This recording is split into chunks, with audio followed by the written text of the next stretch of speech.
हजरत सैयद जमील शादातार रहमतुल्लाह अलैह का 20 मार्च बरोज़ पीर सालाना उर्स मुबारक का इनेकाद इंतहाई अक़ीदत व एहतराम के साथ अमल में लाया गया।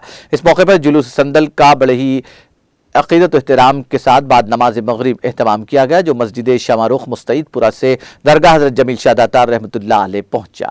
महफिल चरागा 21 मार्च बरोज़ मंगल को मुनक़्क़िद की गई। मज़कूरा महफिल में मुरीदीन व मुतक़िदीन की कसीर तादाद मौजूद थी। मुतवल्ली सैयद महबूब अली शाह ने महफिल में शरीक तमाम अफराद का शुक्रिया अदा किया। उन्हीं की निगरानी में मरासिम उर्स अंजाम दिए गए। इस मौके पर TTB के नुमाइंदा अमजद शाह नूरी भी मौजूद थे।